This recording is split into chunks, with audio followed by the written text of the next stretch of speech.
Hello everyone, and welcome back to another video. And today, as you can see, I've put up a slightly different set because today we're going to be talking about e-powers, and this is basically all the e-power cards that I still have. There used to be more. There was a 460 SE that I had e-powered at some point. I was in the process of e-powering a GTX 580 at some point, but those projects the 580 project got cancelled after the card had issues, and the 460 died while I was rebuilding the card. And also this card used to have a different e-power on it that I have now replaced. This is actually a test card because this one's partially dead. But yeah, other than that, these are the functional e-power cards I have, and some more e-powers that are also somewhat functional, somewhat not functional, that I have made myself. And today I want to, well, talk about e-powers. So, as you can see, e-powers involve modding the card quite a bit. And I think the first thing I should be talking about is what actually is an e-power and why would you want to do it. So, an e-power is short for external power, or sometimes also called external VRM or zombie VRM. And basically what it does is replace the stock voltage regulator or VRM of a graphics card with a different one. That can be done because the stock VRM has died, which was actually the case for this car. You can see the aftermath of a somewhat sizable explosion right here. The front also had a crater in it, which you can't see anymore since the e-power is now on it. For example, this 970 right here also had a dead VRM, but this 780 right here had a fully functional VRM, as well as this 680 as well when I started. Which brings us to the second point. Sometimes you want to do e-powers because the stock VRM of a graphics card, by the way, this also works for motherboards. I've never done it, and it's not done nearly as much as graphics cards, but you could do this to a motherboard as well. But yeah, sometimes the VRM that this comes with out of the box is just not strong enough, and a good example is actually the 780. So let me get a unmodified 780. And this looks something like this. Now this card is using the exact same PCB as this 780 right here. You can probably tell that they basically look the same. It's probably more apparent if you look at the back. So here's the back of the unmodified card. Whoops. And here's the back of the modded card. And as you can see, same thing. The modded card has a different color, but it's the exact same thing on the inside. And the modded 780 used to be fully functional, just like this one when I started. But this is an example of the stock VRM just being rather weak. So as you can see, the core power delivery is a 6-phase VRM. This is using 50 amp DR MOSes, and that's just not enough for a GK110 GPU. Because this thing can easily draw, like if you start overvolting it, which you will be doing when you seriously overclock, this will easily start drawing like 300 watt. It is gonna be easy there. You can buy custom 780s that have a 350 watt limit. If you pump the voltage, like on water cooling, you can pump this to like 1.4, 1.45 volts if you feel like it. It's gonna start drawing like 400 to 500 watts at that point. By then, this reference VRM will be all but dust. So that is what this modification is for. So this 780 had a very good GPU core. The GPU core on this overclocks really well. The memory isn't that bad either, but it's Hynix. It's not as good as a Samsung card, but I don't have one of those. So I took the card with my best core, and I replaced the stock VRM with an EVGA ePower 5, which can now handle those higher voltages just fine. because the EVGA e power 5 is a 1, 2, 3, 4, 5, 6, 7, 8, 9, 10, 11, 12 phase for the core power, and each phase can handle 60 amps each. So not only have we doubled the phase count, we also now have 10 extra amps of theoretical current throughput in each phase. Now, you don't want to be running the RMOSes and power stages at their actual rated current level long term, because they're going to be quite uncoolable at that point. But if you have a higher rated current level, well, the component is more capable. And also this e-power uses complete like actual power stages, whereas the stock card uses the RMOSes, which are a lot less sophisticated and slightly less efficient and whatnot. So this gives the card a much better VRM, and the e-power 5 even also supports an extra output for the memory, which I have also wired up. The memory VRM on the 780 is back here. So this also has the memory voltage delivery replaced. And yeah, so basically this enables us to run more power through the card and basically get better overclocking and not blow the card into like two smithereens once we try to actually overclock a lot. Now, having an e-power 5 also gives us another thing, because we have an integrated EV board right here. So this will monitor your output voltages at the e-power level, and you can manually change them. So on the fly, without having to do any other mods, like you have to attach the e-power, of course, which is quite an extensive mod. But once you do, you have voltage control over both the outputs, and that's pretty much it. You don't need to add anything else. Like, of course, you can add other mods, as I've done with the 780 Ti back there. But yeah, having an e-power, of course, means that your VRM is now external, and your NVIDIA driver or your AMD driver won't mess around with the VRM anymore. You don't need to volt mod it, because e-powers usually come with the ability to change voltage anyway, at least the aftermarket ones. The self-made ones, there's a little bit more work involved, but those are also much cheaper to make. An EVGA e-power 5 can be had from between $40 and $240. That is quite a range, because like the retail of this is I think $240. You can, sometimes EVGA has a sale for them where they go for significantly cheaper, and you can also find other overclockers selling them for even cheaper. So this was my very first one. I got this for around 100 euros. And then the other two, which you see here and there, I got for I think $40. So that's a lot cheaper. So yeah, so two main reasons why we want to do e-powers is first to make a card that has a failed VRM work again, especially ones like those that have a crater in them, which makes it literally impossible to restore the VRM to full health. Or you have a card where the VRM is just not strong enough to handle a lot of overclocking, and then you replace the VRM with a much more capable one. So yeah, and now, because e-powers are a very invasive mod, there's a lot of art that goes into attaching them, and that's why I've put all the cards up that I have, because you can kind of see how I started changing my way of attaching them. So this is the first one I've ever made. This is my second one. Actually, the 460 was before that, like the two failed projects were before this card. Then I've made this. And this is my newest one. And my newest one is by far my best one. And we'll take a look at that one specifically, because I'm kind of proud of how that went. But let's start with my very first e-power. Now this is a GTX 970, and this one also had a dead vCore VRM. At the time, I didn't really know enough about GPU troubleshooting to really repair the VRM. Looking back at it now, it was probably repairable. I'm pretty sure there was just some transistor or resistor that failed, and an enable signal wasn't sent to the vCore controller, because the memory VRM, as you can see, is still there. I only replaced the core, because this e-power is actually a self-made one.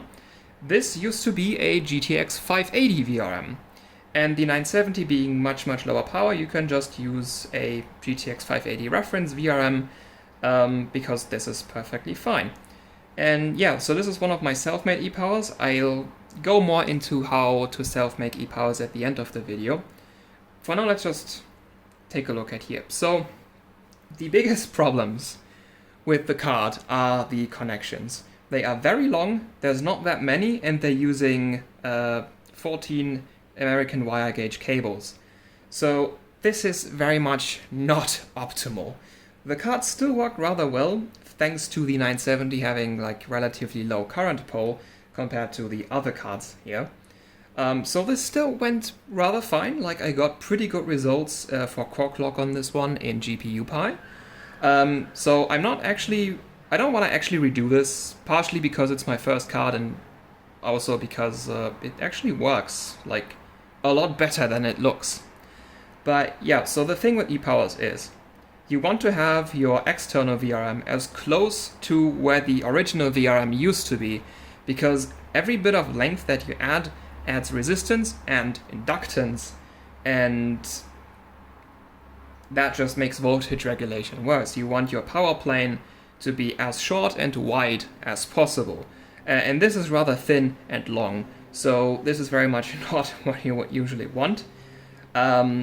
And yeah, and also my ground connections on this one are like really bad. You can see I used several screw holes, which you should not do, because screw holes might be ground, but they're not meant to carry current, and they usually don't have a very good connection to the main ground power plane of your graphics card, which gives the same problem again of that you want a short, wide power plane, and the connection from screw holes is usually rather long and thin.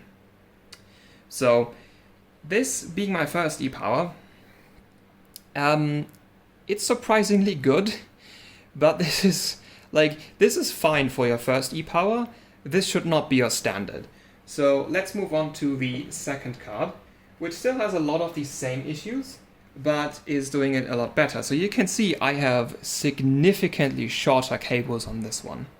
Partially because the VRM is on a much more manageable spot. Cards that have the VRM on the left of the core are actually pretty hard to work with. But yeah, so as you can see here, cables are a lot shorter. On the back here, the two memory cables kind of can't really get any shorter because the output's there and the input's there. And then some of the ground cables are also rather long.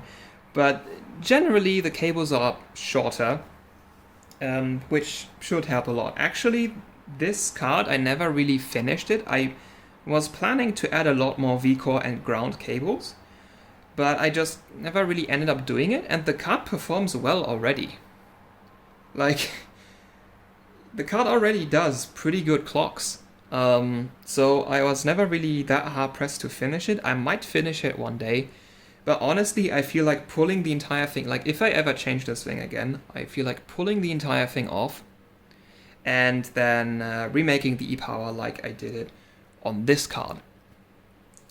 But yeah, so wire's a lot shorter on this one, but I definitely still are using wires, and why you shouldn't use wires we'll get into shortly. And there's still, like, this could use a lot more ground connections. Like there's like one ground connection on the front and then like 1, 2, 3, 4, 5, 6, 7 on the back. So yeah, 8 ground in total, and I have 1, 2, 3, 4, 5, 6, also 8 V-core, and then 2 memory. Usually you want more ground than anything else, and this isn't any for more ground. This is the exact same amount as V-core, so that's not all that great. So this could use a lot more wires, and in best case, no wires at all, actually. So now we come to this test card over here. Now this card is actually dead, like it doesn't work fully. There's a memory problem. You need to underclock the memory quite a lot on this one for it to work. So the only thing you can really run on this is GPU-Pi or benchmarks that like don't use any VRAM. So this was mostly a proof of concept card, because I know it runs GPU-Pi, and as long as it runs something, I can test this. And yeah, otherwise the card was just literally just junk lying around. So I thought might as well use this for testing. So this one uses copper plates, as you can see, instead of wires. Now there's one wire, but mostly because I destroyed the power plane right here. But yeah, so the idea behind copper plates is that they are a much better power plane replacement than cables, because you can see the connection's still rather short. I could have done it more directly without having the bend in there, but it's still a rather short connection compared to the 970, and it is wide. And also it is like proper copper. It's like, I think half, no actually I don't know how thick it is, but it's a rather thick copper sheet. Like it's not really easy to bend. You need like pliers to bend this stuff. So yeah, and this is really good at carrying current. Like this copper sheet is a lot thicker than the power planes in your PCB, which is always great. And you can also kind of see I have my ground plate here on the back. This is also the first card where I started using the empty switch nodes as more ground. I did make a video on that in the past, if you want to know more about that. But yeah, so this is an evolution where I first started putting a lot more emphasis on having good ground, and also replaced cables with these copper sheets to have a much more effective power plane. And once I had this proof of concept card kind of working, I will disassemble this at some point, because this ePower 5 can be used on, well, working cards. But for now it's still on here. But yeah, so this was a proof of concept card that I was just trying to learn how to do copper plates, because these are pretty hard to bend, and you need a very powerful soldering iron for these, which coincidentally I have it right here down here. This is the soldering iron I use for these. This is a 150 watt iron. So yeah, this thing is really strong. Like, it is so strong that it burned away the power plane here. It literally just destroyed it. You can see it's not there, which is why this wire is here to like replace the power plane. I literally burnt away down there. So yeah, admittedly this PCB has been through a lot. It might just also be because of that. And now let's get to my newest and best ePower that I've made. So this is a 780 Ti matrix that went boom boom, as a lot of Asus cards from the mid-2010s tend to do. And this is basically all the things I learned about ePowers in one thing. So we have copper plates, very wide, very short, even for the memory. We have like the ePower attached in a way where it's like easy to work with. Like, this doesn't fit an air cooler, but it fits within 2 slots. So if you want to run SLI with this, you could, even on a rather thinly spaced thing, yeah. And yeah, it's also using the old switch node as extra ground, and just sort of like everything, it's just the best performing ePower I've made. And yeah, I've also done proper memory connections this time, and it has a lot of extra capacitors on it, mostly because I removed the stock capacitor array, which this replaces, and then I've just put more on the back. I did actually run out of capacitors, which is why it's still empty here. I did order new ones. They should be here in like 2 weeks. But yeah, so this is basically the best ePower I've made. And you can see there's still some mods here. This is for changing the PEX rail voltage to potentially help with cold boot bugs. I also did enable the LN2 mod on this one, which is what the switch is for. And yeah, so this is my best yet ePower. And this is basically how I plan to do any ePowers in the future. Because it just performs really well. There is, I think there's only 30 millivolts voltage drop from here to here. That's really good. Like the voltage drop from here to here is 30 millivolts, and the voltage drop from here to here is, I think, 70 millivolts. So I've significantly outperformed this little stretch of PCB with my copper mod here, which is, distance-wise, is not that much more. So yeah, it's working really well. And yeah, I'm really happy with how this turned out. Like, this is basically, like, I've made a video series about this card. This was basically meant to be the ultimate GTX 780 Ti, and I'm pretty sure I succeeded in that. It's gonna be loaded with more capacitors in the future once my capacitors get here. But this is basically my standard for e-powers going forward, because yeah, copper plates are definitely the way to go. Like, they are so much better at carrying current than any set of wires you could attach to a card. It also looks way nicer, like it makes it a lot more tidy, and just in general, like, this is really good. This is working really well. So now we've gone through all the cards I've made. Let's get a little bit more into this section. So these right here, these two, are two functioning self-made e-powers, just like this one. And they are not the same, but they were all made from GTX 580s. Now this used to be a reference GTX 580. These two used to be GTX 580 Direct CO2 cards, which have a much more capable VRM. The reference 580 has a 6-phase VRM with the rather standard MOSFETs. This has an 8-phase vCore and a 2-phase memory, which both work with very strong MOSFETs. Admittedly, I'd have to say that for the memory VRM, only one phase fires up, at least an idle. Once you start drawing current from that, it might turn on, or it might not. You might have to mod the power state pin on this memory controller right here to get that one working. But otherwise, yeah, this is a functional 8-phase e-power. Now, it's not on the level as an e-power 5, but in terms of current, this is gonna be pretty close. Like, this can definitely be used to e-power like a 780. 780 Ti, well, it actually probably can deliver the current. But yeah, like, I mean, Asus used a worse VRM than this on their like Direct CO2 780 Ti, so because that was also an 8-phase, but with worse MOSFETs than this one. But yeah, so these cost basically nothing. These cost, like, you can get dead GTX 580 Direct CO2s for like 15 euros, and they cost that, plus like a couple wires, 2 DC to DC buck converters, and like the cost of like equipment like a Dremel to cut and to scrape the PCB, and just your time investment. So these are really cheap. But of course you need to make them yourself. You need to get a cart and cut it and make the e-power yourself. And the difficulty in that is it's not really always documented, which gets us to this one. So this used to be a GTX 560 Ti Hawk, which has also an 8-phase VRM, with also some pretty nice MOSFETs, and I tried to turn this into an e-power as well.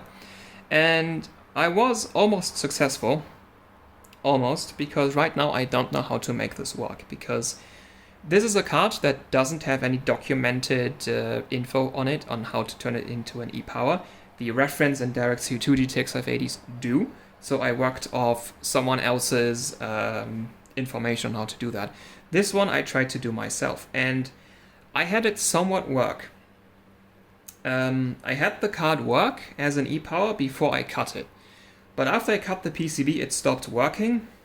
And that is because, I don't remember exactly where it was on the back, I think in this area, there was a component that I injected 3.3 volts into, which the vCore controller needs to start up. And by cutting the PCB, that component got disconnected from wherever this needs to receive 3.3 volts. And you would assume, well, it's like right next to each other, which is what I assumed. But apparently the trace was going here and then back to there. Like, basically after cutting the card, 3.3 volts no longer goes where it needs to. And I haven't found any other point where I can inject 3.3 volts into to make this fire up. So for now, this is non-working. So that's always the risk. If you get a PCB that doesn't have any documentation online on how to turn into e-powers, like the cards where I know have documentation is GTX 580 Direct CO2s, reference GTX 580s and 480s because they use the same, basically the same PCB, and then also GTX 560 Ti Direct CO2s, which another YouTuber turned into e-powers, which would be ASIC, would be his name. I hope I said that right. I don't think I did. If I remember, I'll put it into the description. He figured out how to turn that card into an e-power. Usually the procedure is the same. You just locate the VCC and enable pin of the controller of the VRM that you want to turn into an e-power, and you inject whatever voltage the key controller requires into that. And that's basically it. That's what you do. Sometimes you need to also pull the power state indicator high to get all the phases fired up. But basically that's all you need to do. You give it power and you give it the enable signal and it will usually start up, which is all you need to do on this card because, I hope I remember this right. I think the red wire, well, let's actually check this. Yeah, the red wire, red wire is 5 volts, so this one needs 5 volts for VCC power supply. And then the green one outputs 3.3 volts into the enable pin of the controller. And then this one is the potentiometer that was connected.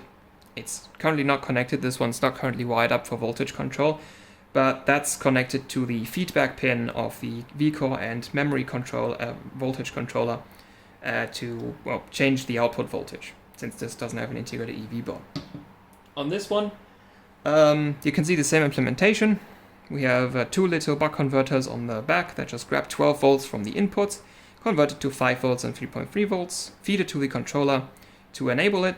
The memory controller on this doesn't need to have anything modified on it except the feedback pin. Once this fires up, this one also automatically fires up.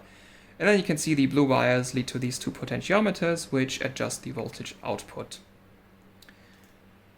So, this right here also is another reference GTX 580 VRM. This one actually also doesn't work because I damaged the enable pin pad on the controller while working on it. So, yeah, I might, if I get this pad repaired, I can get this working as an e-power as well. But yeah, currently this is not working because I can't feed any voltage into the enable pin because I damaged the pad.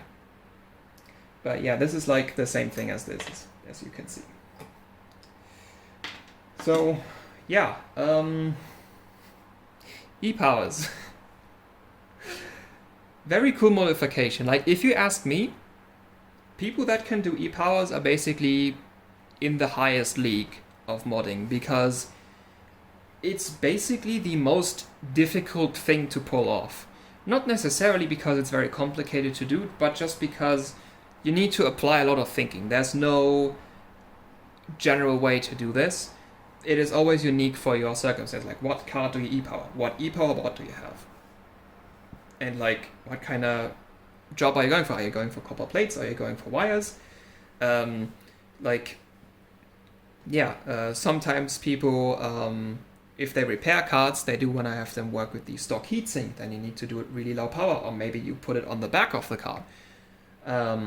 Some people want it for overclocking, like me. So like, I don't really care. Like, this one I cared about how it looks. For the others, I didn't care about how it looks.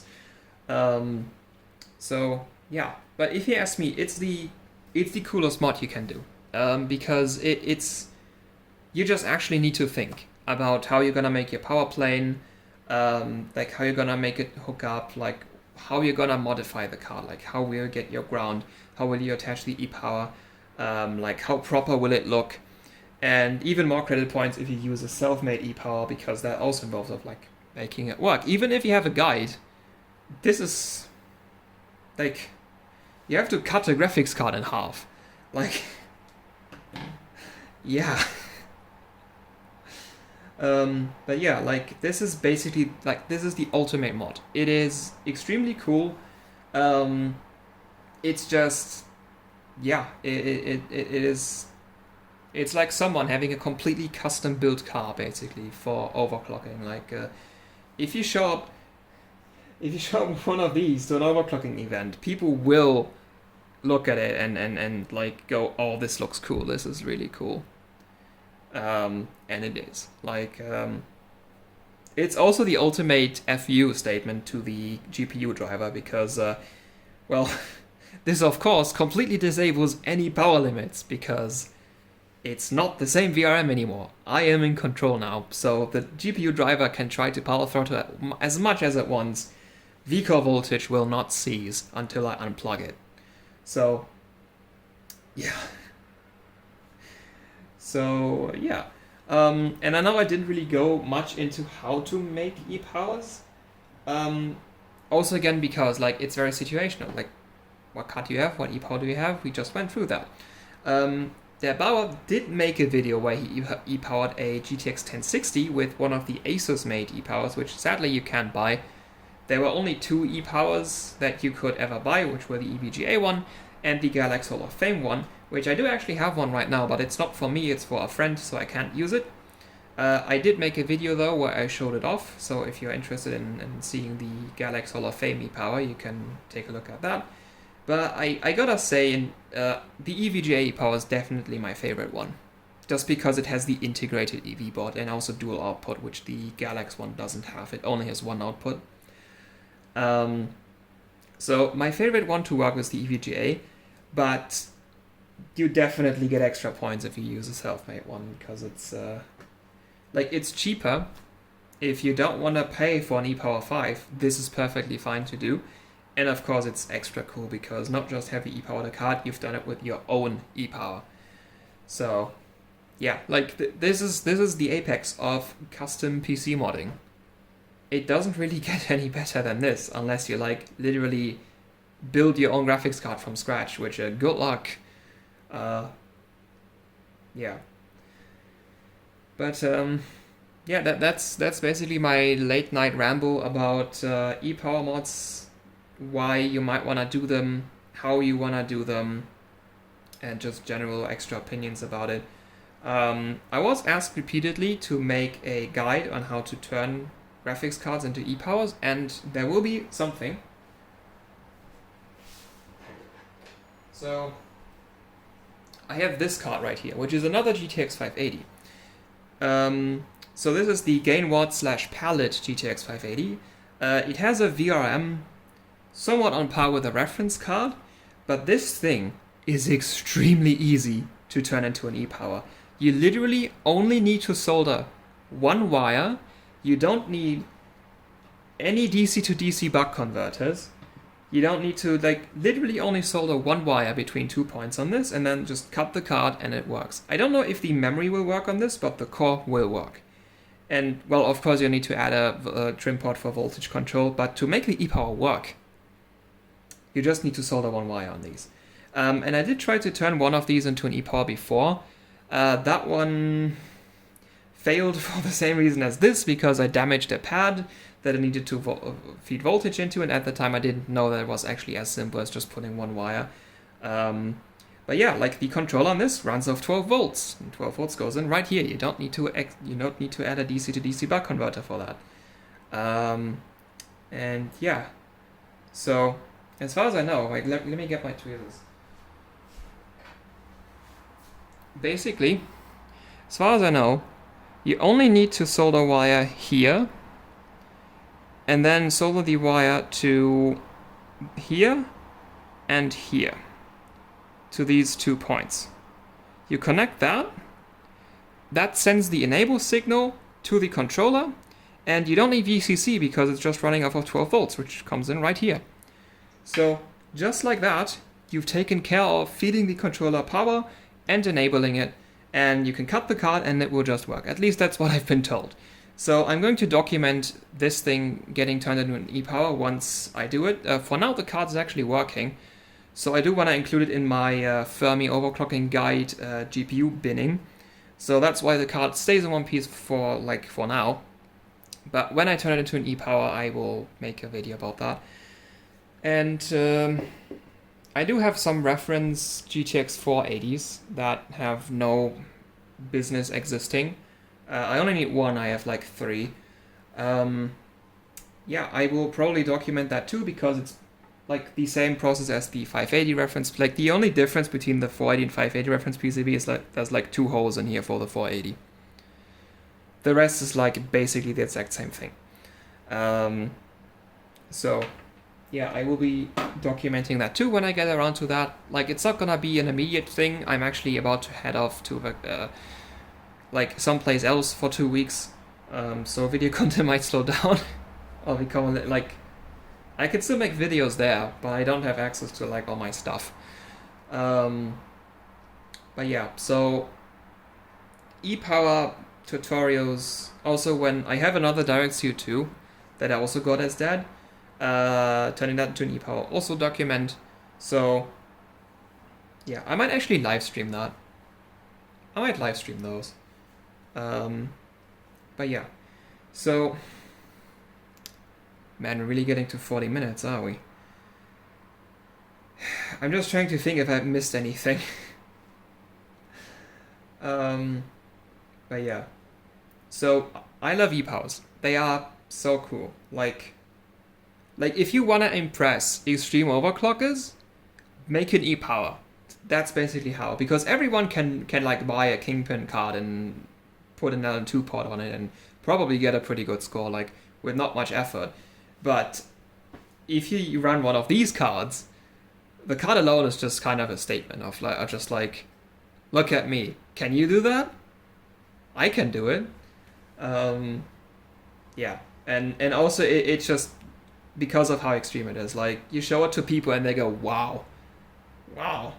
A lot of people also don't understand what it is, which is why this video exists.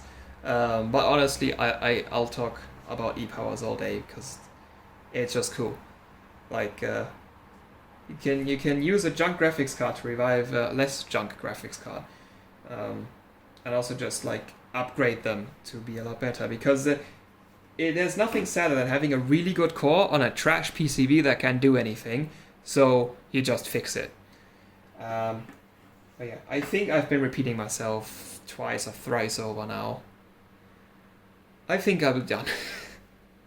I think I'm done up talking about ePowers for today. So, if you're still here, thank you for watching. I hope you enjoyed my late night rambles today. And until next time, goodbye.